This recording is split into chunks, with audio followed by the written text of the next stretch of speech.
ఈ నడమ కొంతమంది చిన్న చిన్న కారణాలకే ట్యాంకులు టవర్లు ఎక్కుతాండ్రు. పెండ్లాం కాపురానికి వస్తలేదని టవర్ ఎక్కుతాడు ఒక ఆయన, అత్తగారు కట్నం పైసలు ఇస్తలేరని టవర్ ఎక్కుతాడు ఇంకొక ఆయన, పోలీసు వాళ్ళు కేసులు పెడుతుండ్రని టవర్ ఎక్కుతాడు, అప్పు తీసుకున్నోడు పైసలు ఇస్తలేరని టవర్ ఎక్కుతాడు ఇంకో ఆయన. ఇట్లా సవాలక్ష కారణాలతోటి టవర్లెక్కి మందిని పరిశాన్ చేస్తుంటారు.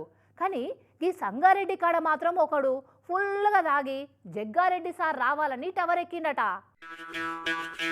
ఈ అఘాయిత్యం గోలా ఇదెక్కడి పరిశాను. సంగారెడ్డి కరెంట్ ఆఫీస్ కాడు ఉన్న హైటెన్షన్ కరెంటు టవర్ ఎక్కిండు వినోద్ అనే ఈ పనిమంతుడు.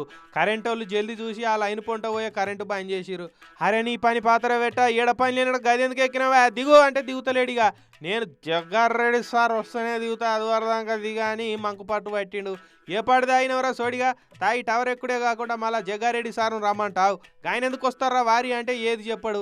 ఇక పోలీసు వాళ్ళు ఉండే జగ్గన్న సార్కి ఫోన్ చేసి చెప్పారు. సారు ఒకడు గీడ కరెంట్ ఆఫీస్ కాడ టవర్ ఎక్కిండు, మీరు వస్తేనే దిగుతా అని జిద్దు చేస్తున్నాడు. మళ్ళీ వాడు దుంకి కింద పడితే లేని పరిశాను, జల్దీ రారి సారు అంటే చెప్ప ఉరికిండు జగ్గారెడ్డి సారు.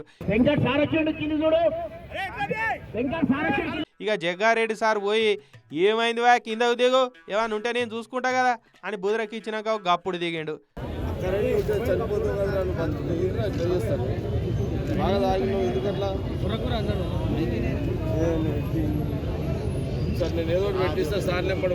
అగో నీ కథ పాడు గాని, ఏం పని లేకుంటే నన్ను వచ్చి కలవాలి గాని తాగి టవర్లు ట్యాంకులు ఎక్కితే ఎవడన్నా పని ఇస్తాడువా, చెప్పినావు కదా ఇక నేను చూసి పెడతా పో ఏదైనా పని అని చెప్పిండు జగ్గారెడ్డి సారు. ఇక పోలీసు వాళ్ళు పట్టుకపోతుండే వరకు గజ్జు అన్నాడు.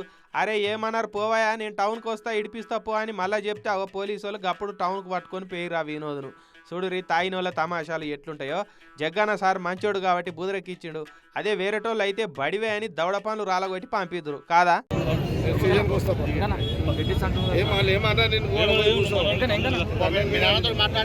మాట్లాడతారు